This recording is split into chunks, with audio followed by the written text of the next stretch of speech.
And do you want to do it? Oh, Yeah, no, that's perfectly fine. I mean, you have to give it a minute, right, to go live. it's true. Even Um, if people come in, they're not going to come in right now. yes, but that's the point. So it gives us time. It's going to give them time to show up, and then once they, you know, we could cut that out afterwards, I guess. No, Hello? just leave it in. No, we're just Just a gonna practice, long right? silence at the beginning of us just. Yeah. Oh, we could do like a statue thing, and like it looks like we're frozen, but we're not. Anyway, but hello. If you're just joining us now, welcome. If you are watching us live, let us know in the comments where you're at and where you're watching from, so we could say hi. And I mean, especially if you know us, that'd be cool, just for us to know who's coming. And if you don't, I'm talking with my friend Marc today from Different and Virtue Tech. Yeah, that guy. We're really happy to have him, and I'm saying we as if we're like the big production, but it's just me and my kitchen. We are like I have a whole team around me, like Yes. dedicated. This is Support my crew, little emotional support animal. all the time. I'm technically the emotional support human for the dog. See, Yeah. that's how it works, right? Now, I'm going to give my free little warning that you may hear dog at any time during this recording, especially that I might get a new one. Maybe he's coming right now, but yeah, you might hear dogs. Don't panic. You're not crazy-ish. Yeah. I mean, we have people joining us. Janet from Vancouver, hi. We have Janet. Stephen Hi, Steven. from Philly. I'm assuming you guys know each other. I do. Okay, cool. And Allison from Orlando, hi. Hi, team. Oh, it's okay, cool. Well, welcome. Thank you for joining us. My partners, my colleagues at Virtue Tech, which I'll look forward to chatting up with you. I could do this and then put the thing Oh. here and say, hi, Allison. Allison is an amazing person. Hi, Janet. as well. And Stephen. Steven's okay. Steven, is. I'm just joking. He's my co-founder. Cool. Well, we're glad to have you. Your camera just went super blurry. I don't know what happened. Oh no. I'm lost in the blur. I'm back. Okay, cool. Well, anyway. Thank you for having me. Yeah. Would have been very boring otherwise. Yes. Yep. So the reason I wanted to have you, I was going to say on the show, because I'm like testing ideas of things I would like to maybe pursue in the future. And I've just been generally interested in this concept that you can kind of, I'm really interested in how things are made and why they are the way they are. And I guess that's usually the first questions I ask people. And so I thought it would be a good show to have with you because, I mean, we know each other quite well, I think, but we're friends especially and living friends. Especially for the short amount of time we've known each other for. I know, right? Everyone seems impressed by how, my wife was recently surprised when I told her that I've just, known you for a couple months. But what, 7, 8 months, something like that? I don't know. We met in the spring, February, I think. Yeah. Still. Anyhow, regardless, I'm happy to do this with you. Likewise, this is interesting. I'm completely outside my element, and I will swim accordingly. Outside, in which way? Like in doing a live stream on the internet? Live stream, although I do live stream painting, but mostly live streaming to myself. So, it's not as pressuring. But no, just also generally talking about myself, talking about my business, all that type of stuff is not something I'm used to. Actually, you're one of the few people, and probably that's why we bonded and connected so quickly, but you're one of the few people that can tell from one end to the other my business, my life, the situations I'm in, and I feel you'll understand and hear me without judgment, which is, again, probably why we're friends. Thank you. I'm glad. I'm glad to hear that. Which makes a good show. So, hey, you're on the good path. Yeah, it's true. Thank you. That means a lot. We have Philippe joining us from Repentigny. Let's go. Oh, I'm from there. I lived there for 15 years. Yeah. Nice little quiet suburb. Yeah. I mean, you're still close to there, right? I am. I'm in Lorraine, beautiful Lorraine, which today should be called lots of rain. But yeah, I'm good at Wow. bad puns. You're ready to be a dad, eh? I am. That's why I have so many little dogs. It's a compensation. You know, some people buy like big, fast cars to overcompensate. I do the same with dogs. Tiny, broken dogs. Problem with bicycles. Yeah. Takes up more room. But anyway, no, I'm glad we're doing this because I feel like you have a number of different things that you're working on. And when we met, for the ones who don't know, Mark messaged me out of the blue on LinkedIn. We had never talked before a single time. And he was like, hey, you seem like someone who could help me. And that was pretty much the gist. And we just kind of, you actually booked yourself in my Calendly directly. And I was like, this is like my first LinkedIn rando. Like someone booked himself a meeting with me. I have no idea who this is or why. And that was like a huge milestone for me because I was like, it was the first time that that happened. And I just remember first time, with a quality relationship at that. For me, it was a surprise too. I was like, what? How did I find a friend by looking for information? That's interesting. But I was curious because I don't think we ever talked about that before. But like, how did you end up on my Calendly to begin with, and what made you want to book like a meeting? Like, and I mean, we know what happened afterwards, and we could talk about it. But you were at a point where we met. You were like, I have a bunch of things going on, and I just kind of need help to structure things. Exactly, you're on point. If you allow me, I'll put a bit of context also as to how I got there in needing your help, essentially. As you said, I've been a graphic designer, web designer for the past 20 something years. I think I did my first one at 14 or 12 or something like that. And I have been very lucky work-wise. I've been working again since I'm 14, but immediately out of college, I ended up in a startup that brought me from like a little random local designer to essentially I went to San Francisco. I traveled a bunch of places, worked with them for nearly 12 years. Like it was a massive learning experience where it taught me business, but business in a startup motion, essentially, speed. Sure. But after 12 years, I'm sure most people would have relate to the experiences that even the great thing eventually may change a little bit. And the company got bought by different people. It changed hands. It became very American. The direction changed completely. So I wasn't happy. I had to leave that place. And I did. And this was my first step into entrepreneurship where I was like, okay, I can do this on my own. I've helped them build a giant business. We were super efficient. So now that I think about the name, I'm like, it says a lot. It was called Mal 84. Because you were born in 84? Like, I don't know, but I thought that a graffiti tag was a good name for a business, which this just it wasn't. It's funny because you're in design and that's what you do for people now. I'm feeling the punch. Sorry. It's okay. Anyway, long story short, I started this business with the best of intention, but genuinely, I was not ready. I had my self-esteem wasn't ready. My resilience wasn't ready. And I think life taught me a lesson immediately where I got scammed, essentially. I got a fantastic contract working for 3 to 4 months on a branding website, everything I wanted to do on the project that I wanted to do. And at the end, the person just said, nope, not interested. See ya. So you worked and didn't get paid, basically. I worked for more than 4 months. And at the end, they were like, nope, we're not paying you. See ya. And when was this? Like what year?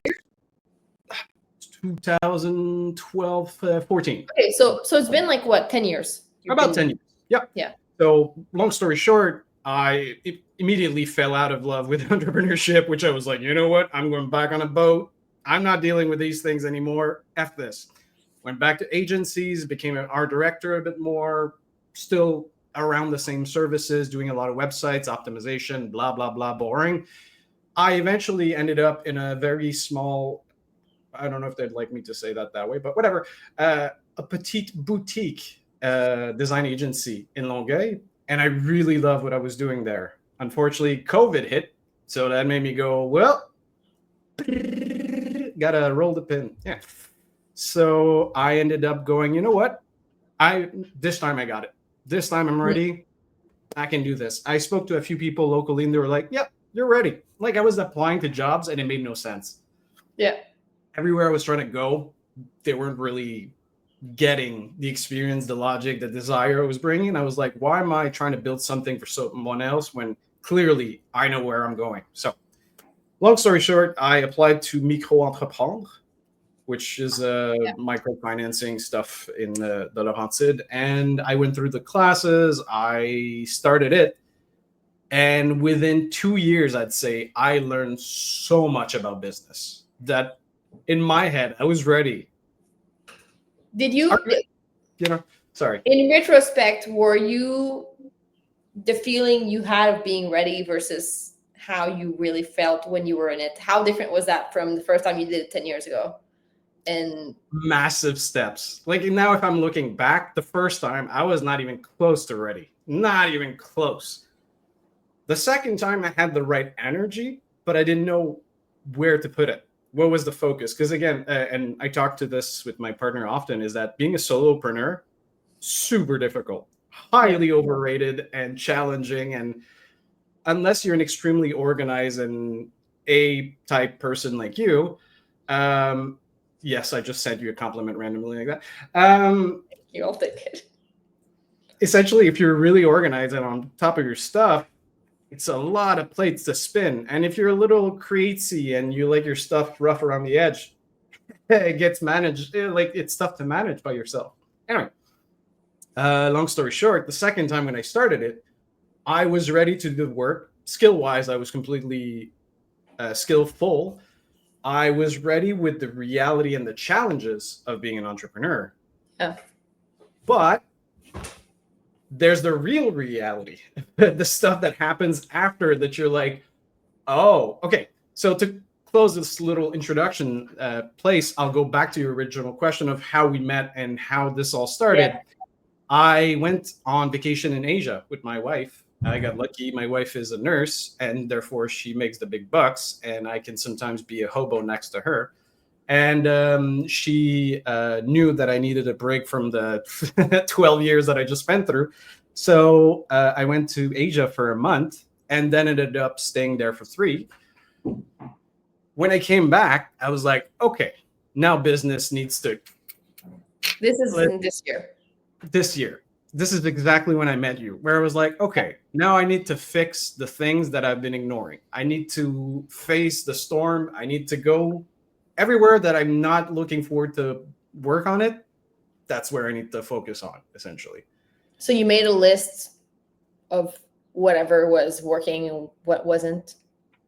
And the top one, you'll know immediately, that nice cash flow challenge. Isn't it fun? And I was talking to 2 colleagues yesterday about it, how the ebbs and flows of business. Like I had planned my trip so that all my work would be done before I left.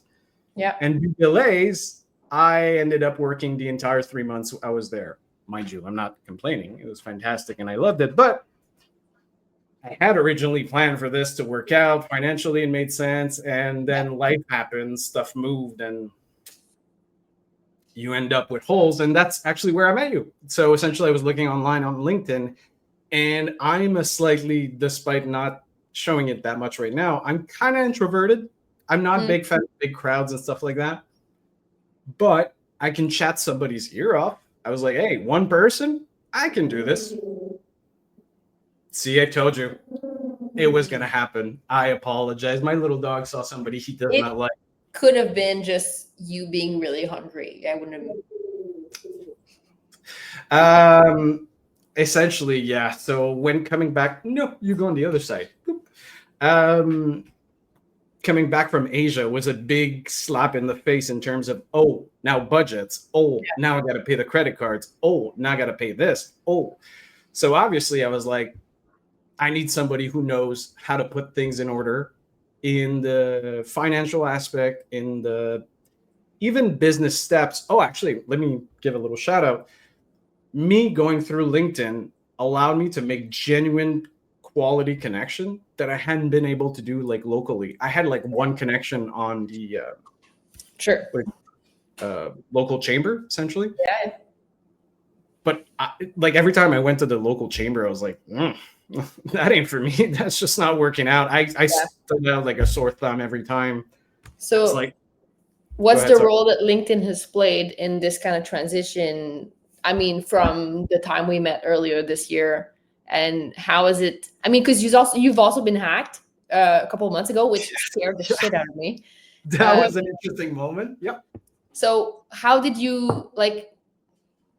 Because you went from, I'm a designer and I mean, and I don't want to oversimplify it, but like you Nope. basically, Oh, do that's logos correct. and stuff. And we haven't Yep. touched on Virtue Tech either yet, so we could talk about that afterwards. Yep. Um, so you went from I'm a solopreneur-ish, like I make design stuff for clients, and you're basically trying to Website scale yourself and branding. I was break doing two out. things. Yeah. So you're trying to break out of being a guy who made himself a job and become a person who has a company, right? Exactly. That was the And learning that I struggle with, moving up these steps mentally for me, especially as like a leftist weirdo. There were moments where I was like, is that really the direction I'm going in? But Mhm. every single step I've been in, I'm like, oh, yes. Yes, it is.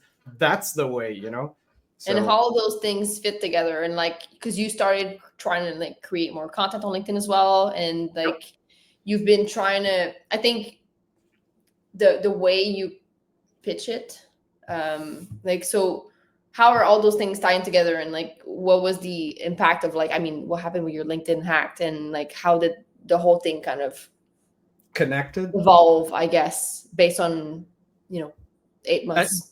to be honest, the LinkedIn hacked, I think, affected you more than it affected me. I mean, I have like 2.5K connection and I use it regularly and stuff like that. But maybe it's the punk rock side in me, but I don't like to be dependent on a technology. So I see it as a fantastic place to make connections. By the way, I have another one that I want to talk to after with Virtutech, but we'll get there once we get there. But it is one of the main place where I could find that genuine human connection that I've been missing in business, where Yeah. I feel there's such a distance between the human and the reality of what a business is that you need to be able to connect with a person and go like the fact that you personally went through a challenging situation of bankruptcy, building back up and all that stuff, to Mhm. me made me go, oh, that's an option. I'm not just dead if it's F up, like there's a reality after the Yeah. situation. There's the fact that you could relate to where I was, to relate to the panic that I was feeling. It allowed me to be extremely genuine, which started that trend that you were mentioning. Like, what's the connector? I think the trend is that first, COVID made me miss genuine connection, one-to-one people, like Yeah. taking the time to explain, to go, where are you going? What's your direction? And having been in a world that had a lot of what I would call performance work, where you end up like faking and spending your time talking to people that you don't care at all about. Yeah. It's such a refreshing change to have like humans to talk to and Mhm. work on that matters. And actually, that'll be a great introduction to Virtutech, if you don't mind. Mhm.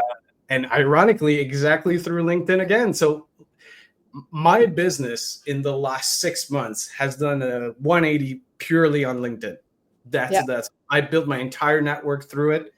I met a fantastic dude named Brandon Plunkett, who Who was in the comments and said hi 5 minutes oh, ago. hi Brandon, a fantastic dude. I have yet to meet him in person. That's the even funnier part. At least I met you in person, but Brandon has been digitally my partner for a while now. Anyway, so he approached me after seeing my business Different, which is my creative studio.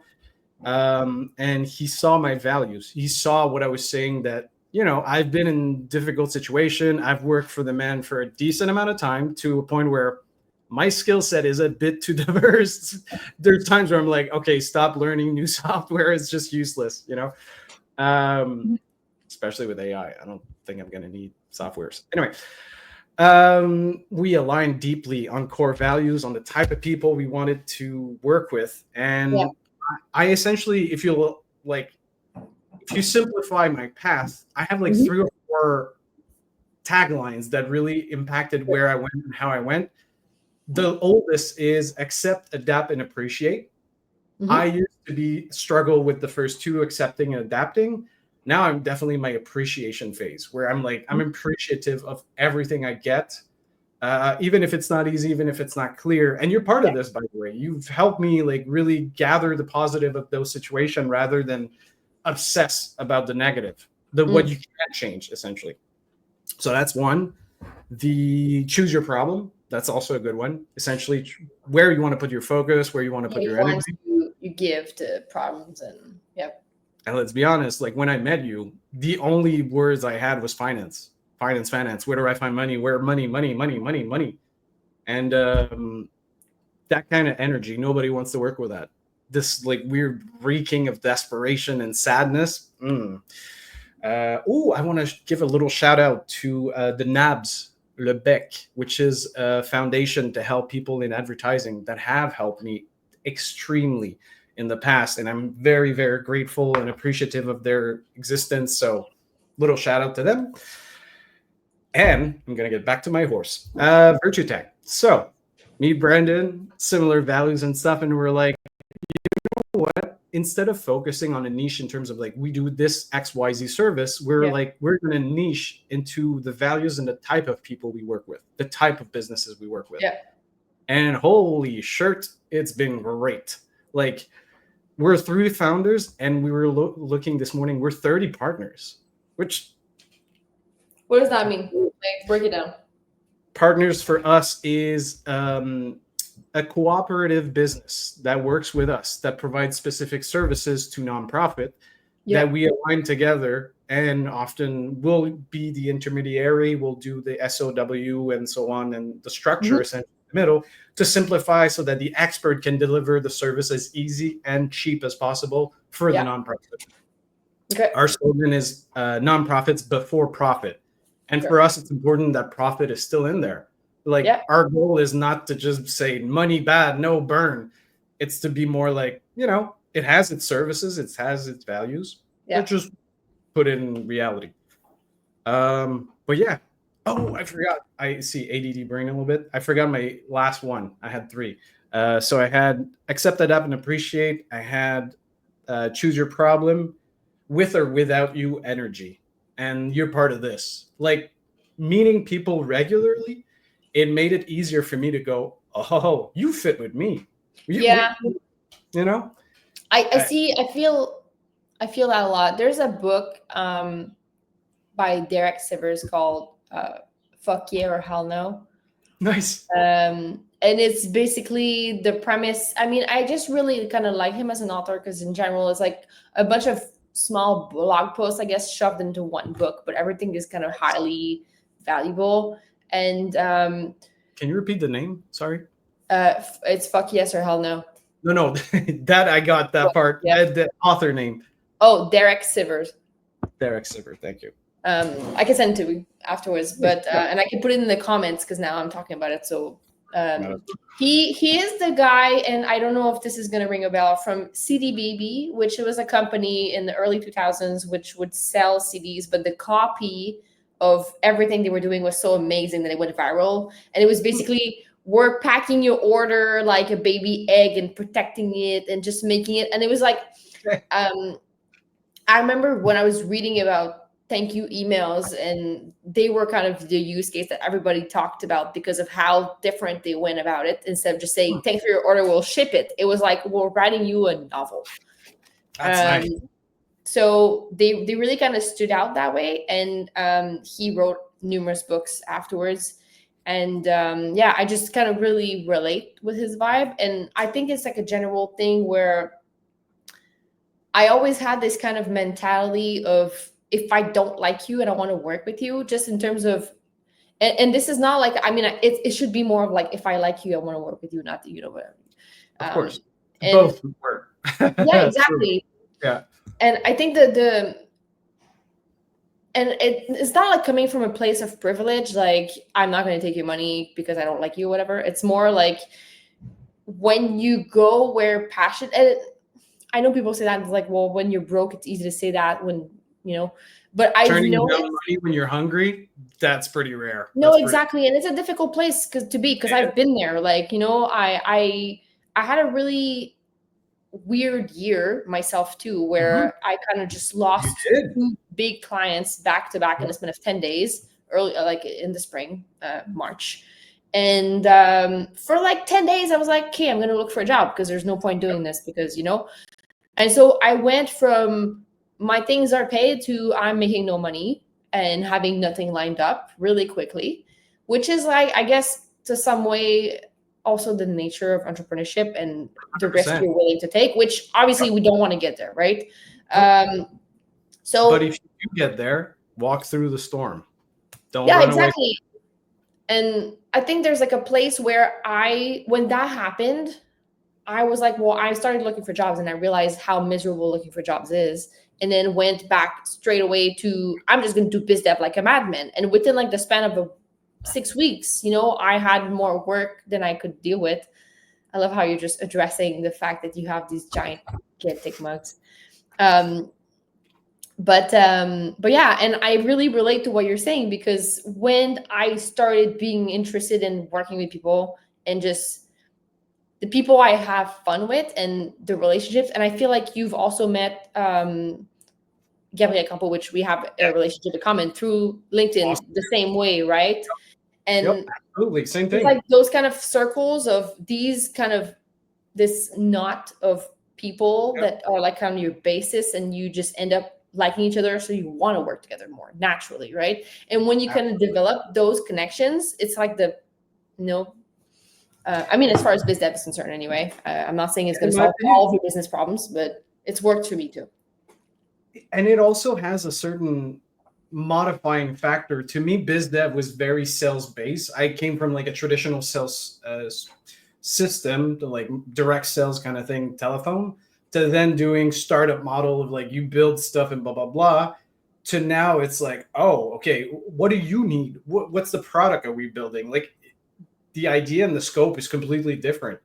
And a big difference between biz dev and connecting with people, like talking, like understanding each other, and oh, you're Yeah. going in that way, to me it feels like way more genuine, real business than whenever I tried in the past. How was it for you to transition from I'm a creative who does stuff behind my computer to I'm a businessman? And how did you kind of do that transition? Do you I feel like love you've completed it? Like, Absolutely where not. do you sit? Absolutely not. I think I'm definitely further down the path than I used to be. Part of it is I put my hands like this. It shows people that I'm a businessman. No, joking aside, I'm super lucky because when I was at Askmen, I had a super present and kind mentor that gave me a whole bunch of marketing and like business startup mentality of like, okay, when Yeah, people say these types of things, maybe you should consider X, Y, Z. sure. So that did help me like prepare me for that type of world. But the reality of it is so night and day, completely different. And I also noticed the difference between the generations of it. Yeah. Like, so our generation, super easy Yeah. to talk to. We're kind of casual about our meetings. We're like, oh, I'm in sweats and whatever. And then every now and then I'll have a meeting with a different generation where I'm like, oh, let's let's clean You up a wear little bit. shirts. Exactly. I'm like, I go from like a sativa shirt to a plain shirt or something like that. Yeah. I think there's like I've seen this in a lot of people. Like I think the profile of people that I end up working with is often people who are kind of the expert, like subject matter expert. You've either started the business because you knew how to make this product or do this service. Yep. And either in like the incubators that I work with or just like my clients, there's always this kind of gap that needs to happen where you're started because you're an architect or a designer, or like you coded a bunch of thing and then you're like this guy in your basement with a technology, but you need to kind of go out there and sell it and do the transition. And it's interesting to see because I think that's like really the make or break point for a lot of founders, Absolutely. because you either have to complete that transition, become a business person and Yep. forget that you were ever like a designer. It is true. You end up forgetting your expertise. Yeah. Yeah, exactly. Or other people try and do it and then just end up being miserable, right? And that's often the point where it makes sense to bring in like a co-founder sometimes. Absolutely. Where Yeah. you can kind of be like, well, I started this because I wanted to design logos and I intend on wanting to design logos for the rest of my life. And then it's like this discussion that you need to have with yourself is like, what's your role and responsibilities with the company? And are you comfortable with those roles and responsibilities? And how do you see them evolving with time? Spot on. I completely agree with what you're saying. And in fact, it's funny because lately I've been doing mostly like design stuff on the weekend.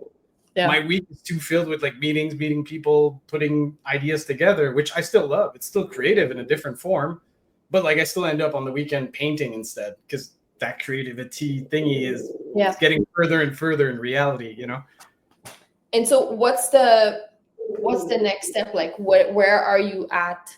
And how is that kind of fitting in with this vision that you have where what's your company going to become? Like, where are you going to bring it? And a part of me always said the same thing is that as much as I love my creative studio, different and like I have no intention of closing it or stuff like that. In fact, I've been working on getting a new colleague, which unfortunately she had a car accident. So that put a slowdown on that part. But that being said, you know, legit. I mean, I gave her stuff. I was like, hey, how dare you have an accident? Anyway, practicing my boss voice and stuff.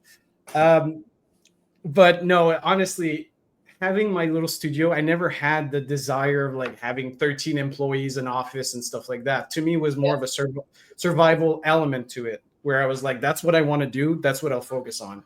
Yeah. When Virtue Tech came along, I was like, ooh, bunch of new problems. Ooh, bunch of new connections. Yeah. Well, you know, it really opened my mind completely. So it's funny, if you would have asked me like maybe 3 months ago where Virtue Tech was going, probably a very different answer than what I'm about to give you. Right now, we're extremely focused on doing good business with our partner. We're looking to show our true colors, to be able to deliver on cool stuff, to show people that we're not just like greenwashing or value washing. Whatever the term. I don't know what the term. There's a term for that, essentially. Yeah, sure. We're actually about proving our social impact, essentially. Like we've had a bunch of little projects with super fun nonprofits that, by the way, also as a person who's been through fairly unpleasant situations concerning my mood, ideas, and stuff like that, it heals my heart so much to see so many cool people doing like, we have this guy who's saving dogs in Ukraine from the war zones. Like, how cool is that? Holy shit. Like going from like I'm doing an ad campaign for Toyota's RAM4 2012 to I'm saving dogs in Ukraine. I'm like, there's no question. Like this is your own. Like realistically, like how do you scale that? Like that is a question we're debating quite often. We have to keep in mind that our goal is not rapid scale, but rather stable scale. Sure.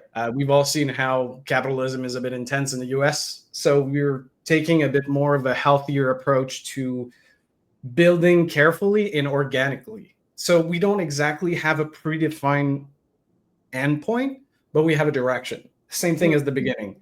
We know that we want to help people. We know we want to help good people. And our goal is to have the biggest impact as we can, including in our lives. Like there's no hiding it that Virtue Tech was built out of, we want to do this. This is what we want to focus our life on, essentially. Yeah. So there's a certain seriousness to it that was not present in my previous project that I really enjoy. So to answer your question, I see us becoming really essentially a small Deloitte or consulting agency a little bit on one end. And we definitely have an AI product and package that we're working on, which is like an AI assessment tool, so that for nonprofit that it can onboard agents to help them with like, you know, day-to-day task of like checking stats and social media and stuff like that. We're looking into finding the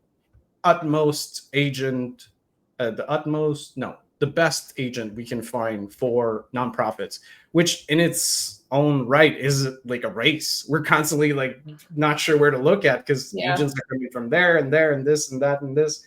So And I'm luckily we have. assuming. Oh, No, sorry. go sorry. I was just gonna give a little shout out to the person I put down a little bit earlier. Luckily, we have Steven on our team, who's the former CTO of Charity Navigator, which gives a lot of power to our product that we're developing. Let's be honest. So yeah. Yeah, I'm assuming, because working with nonprofits is probably like a market that's maybe a bit harder. It is based on like the financial reality of them. So is that like a and stable? sales cycle. Hmm? Sorry to interrupt. And sales cycle. Like there's the service cycle is much longer. On the private end, it's like, I don't know, 3 to 6 months. For a nonprofit, it's like 6 to 18. Yeah. And does But that yes, create some instability for you guys? Like, as far as like, how do you like? Because we were talking about cash flow earlier. So, what's like the biggest, not like the growth limiting factor, I guess, but like because I also want to touch on the fact that you have partners now, which is probably a different dynamic as far as like completely. We've even running had the to let go of business. one of our founders, which that was an interesting experience. Yep. Recently. Yep. 2 weeks ago or something. A fantastic dude that we loved, but when the fit's just not there. Yeah. Yep. So how many are you right now in Virtual Tech? We're three founders. Okay. Yep. Plus we have a decent amount of partners. Yep. And those are like basically service providers. Exactly. And then we have also a few team members that were essentially, to go back to your original question, we're still in the same early stages of securing cash flow, securing a certain rhythm to it all. So far, our biggest success has been partnering in collaborative shape. So with partners, we'll jump in on specific projects that are either an RFP or like somebody from some organization has a need. So we've been often worked in somebody else's proposal. So often that's where we'll fit. Okay. Sure. But same logic, to be honest. And we've had the same discussion about cash flow. And to be honest with you, we don't have a perfect answer. And I think it's kind of normal. But to this day, there's such a movement towards like moving forward and creating products. And every time we're doing a project, it's so specific to this client. It's so specific to us, to our connection and who we can connect with them, that it's almost difficult / impossible to like clearly demonstrate how this is done outside of it. Like you have to know both parts to really be aware of how it works. Yeah, I understand. Yeah. I think it's like interesting because how do you feel like this experience is making you grow as like an entrepreneur, and like as far as like your positioning? And because it's clearly different, very different from when I met you. Like I could already see there's like a lot of, which is not that long ago, right? Not that long ago. Yep. Like how do you see your growth as an entrepreneur throughout those projects and the things that are kind of not holding you back, but I guess your challenges for the next year? Absolutely. It's funny. My mentor used to say the one thing that always holds me back is myself. Apparently, I have oh yeah, that makes sense. Little tendencies. Apparently, but that being said, how can I say this clearly? It's been such an interesting road and like constant evolution of little steps here and there. I feel that as a business owner, the difference has been massive. Like, yes, I'll rely on my skill set of like being able to pull a website quickly, but in reality, my daily contribution to the team has almost nothing to do with that. It has a lot more about humanity and like making mental connections more than anything. My business partner used to say your network is your net worth, which I kind of did not like as a that feels like a very capitalistic mentality. No, but I've heard this a lot. What's his name? There's like this guy who has like a alter ego persona on LinkedIn. Oh, possible, yeah. Yeah. What's his name? Anthony I know Van who you're Damme, talking about. the fake with the I don't remember who the persona is. Francois the Eagle, whatever the Okay. FDB, you know. That's like Oh, the okay. biggest thing he says all the time. And you Oh said yeah, that really? once. Yeah. It's that kind of thing where I'm like, yes, but yes, you know, Yeah, I mean there is some truth to it, right? there is truth to it. Absolutely. Yeah. Is it an absolute truth? No, not so much. But let's be honest. This is my biggest lesson that I've learned in business is that Yeah. you truly need connections. You truly need other people. There's no business if you're not connected, which was my biggest hurdle at the beginning because I like talking to people, but I don't like talking to people like a big crowd. Yeah. And this is essentially what I have to do now. So that's the funny Mhm. part. Essentially, it's going back to what I said at the beginning. It's going through the difficult things that you're like, I don't want to do that. Another meeting. I don't want to do that. But then by the 12th, you're like, oh, but that's how I connected this to that other thing, you know? Yeah. So, So is yeah. that still something that's uncomfortable for you? Like how do you, I guess, account for the discomfort Yep. in like you reaching your goals, I guess? I think it goes to the same idea that any other practice in the world. It's repetition. It's getting in there and it's messing up. It's being honest and like, whoop, like one of our biggest partner that we've met through LinkedIn, which is called The Hive. I highly recommend it for anybody who's related to the nonprofit sector. It's essentially this. Every week you get to meet with a random person across the world and you talk, what do you do for half an hour? So it's like an easy. Sorry, I had to do the noise that you were trying to. Like it's an easy way to connect and grow your network in a Yeah. way that doesn't feel like an event. Like I would Mhm. often, if I can give a little note there, at the beginning, people are like, "Oh, go to local chamber of commerce and stuff." This is hardcore for Yeah. people that are a little bit introverted. Going Sure. to a little like fucking what do you call that? An event where there's like 300 people in front of you. Then you With talk. bad wine and no light. Yeah, I agree. I Yeah. think it's a thing that I was like kind of felt like it's uncomfortable, but it's you have to do it. And then there's like a point where I realized, well, I could do much better connections by like I basically started doing the networking that I wanted to do, which was this is uncomfortable, but also more comfortable than, you know. So So that's much. kind of how I started reaching out to people on LinkedIn. And I've been doing Yeah. this for years now where I reach out to people every week and I'm like, hey, we don't know each other and I would like to meet and just like know That's what how we you're met. about, right? Yeah. And I made a lot of good connections this way. I've made friends that way, like, and Yep. I've made a lot of business that way, which was never my first intention. It was Same. really just like, let's go get coffee and talk. Yep. Yep. Um, in an environment. And I mean, if you have the luxury to be able to do this in person, I think it's even better. And I'm not saying like, you Absolutely. know, Zoom has changed my life, obviously, sure, because now we could do things remote and stuff. How But amazing. there's this kind of thing that you have when you actually go to a coffee shop and you sit with someone. Absolutely. That's really hard to replicate. And I mean, I'm just generally kind of Background noise? Is that what you're talking about? Mhm. Background noise? Is that what you're No, missing? I'm saying I think I get more distracted also when I'm like doing a thing on my computer because there's Sure. like So other you can stimuli. more. And it's like you get the notifications pop up and stuff. It's like my brother sending me whatever things from his trip, and I'm just like, when I I'm got in a a call 2 coffee, seconds ago. Yep. yeah. And when Mhm. I'm sitting with you with someone, it's like my phone's on do not disturb, and I'm talking to you. You know? Yep. Absolutely. Yeah, the technology allows for a leak of attention. That's for sure. I agree. It's easy to. I have 3 screens, so it's even easier to just go like, Yeah. you know. Absolutely. So what you say is like, you know, looking ahead, because I mean the year's almost over, and I don't know about Yep. you, but I've been in my 2025 planning for weeks Same. now. Yep. So what's 2025 looking for you, and how are you? Like, what's the biggest Focuses. hurdle for? Hurdle. Yep.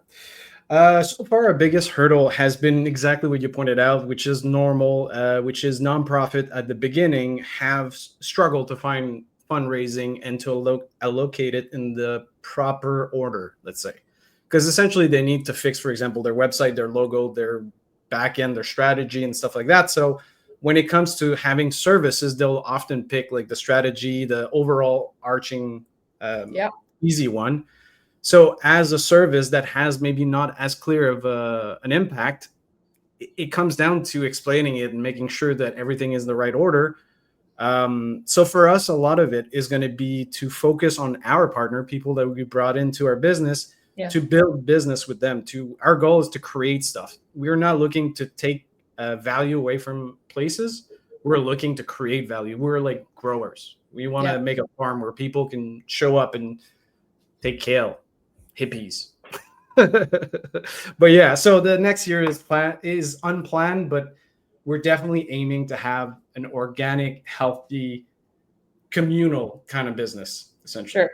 So biz dev is probably like the biggest. Yeah, absolutely. For us, funding, biz dev, CFO, our core services, our core expertise, our core structure, all of this is built. We've done it in record time. We've got the best website. It's perfect. I'm doing my Donald Trump. Yeah, I know. You got it with the hands there. But essentially, we're at a point now where it's all about what can we do for others? And that's where we want it to go. Me and Brandon said the same thing since the beginning. Our goal is to have too many stuff to do. And we're there. Well, I mean, why is that your goal though? Because it feels like that's kind of counterintuitive, right? Like people kind of mistake this busyness. Yes, busy. With I'm successful. Yes. There's a humongous There's a humongous difference between being busy and having the correct problems. Like filling out people's helping with people's problem versus just keeping busy during the day. That's a lesson to learn as an entrepreneur. It's so easy to fill your day with stuff, essentially. Well, not just that, the wrong stuff. The wrong stuff. My boss used to say, make sure to have a what not to do list, which I always found funny because I do that's smart. list everywhere. But yeah. Yep. That's so smart. It is. He lost his intelligence. No, I'm joking.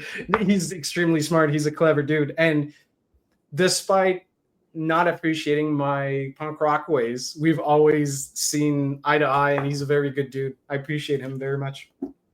So how do you navigate that? The whole I need to be busy but not busy, but like, making constant reevaluation.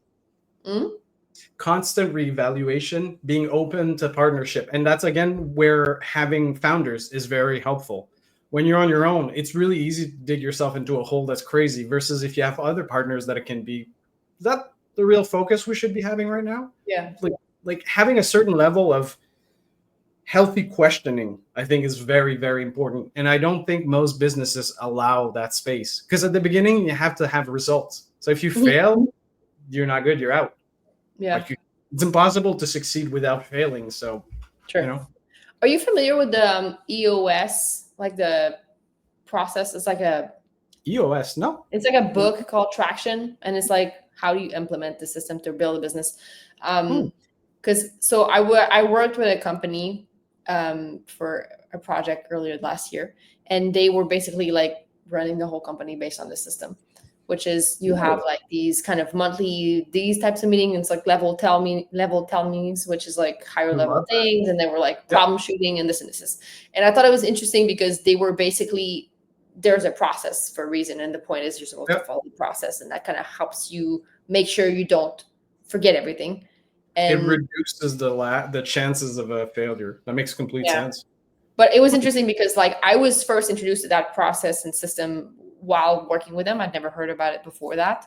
And they were basically skipping the meeting that you're supposed to do every week because it's like, oh, well, if we have time, we'll do it, which was the exact point of having the meeting to begin with, which I thought was interesting because a lot of people put a lot of time and effort into structuring and then don't kind of respect the structure. So I guess it's interesting because I'm curious to see like how you guys are navigating that. And are you doing it in like an informal kind of way? Love that you're bringing that up because it is also a big part of the reality of having a business and building it is that there's a big distance between what you think should be happening and what you're actually doing at the moment. Yeah.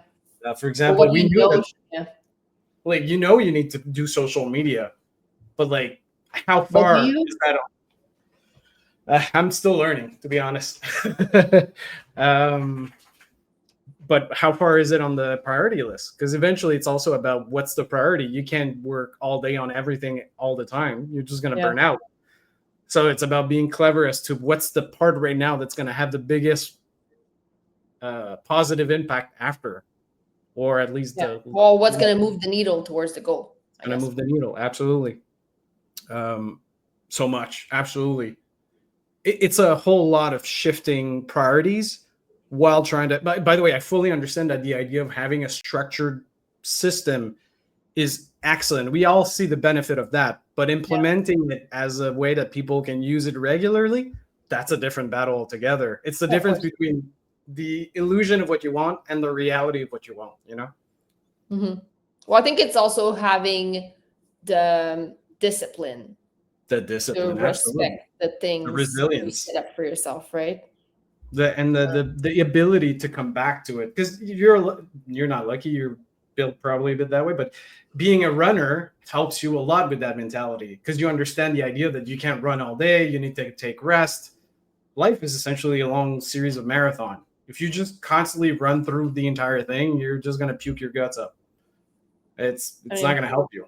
It's one way to see it. I think, when you do practice kind of, I guess, any sport to a high level, there's like a portion of resting that becomes extremely important. Someone in the comments is saying that, I'm not sure. Wait, let me see. I'm going to post the LinkedIn content here because it's saying that the LinkedIn Virtue Tech, or did you write it wrong in your name? But anyway, look into it. I guess. Yeah, I don't know why his name's not showing up, but some LinkedIn users said there might be a problem with your name. Let me see. I'm sure you wrote it wrong. It's the right one. No? Okay, cool. Anyway, it's interesting because I think like discipline, anything like running or anything else, right? And it's weird because once for me, like when I have something to work for, when I was working out in my marathon build, because there was a clear goal, which was not I knew exactly what I was trying to accomplish in that marathon. It was really easy for me to make the decisions during the build. And then the minute the marathon was finished and I didn't have anything else, I have an idea what 25 will be and kind of what race I want to do, but I haven't registered for anything yet. And so right now I'm in this kind of weird lull because after my race, I was obviously going to take some time off to rest, but there's also a period of, I don't have the motivation to do things.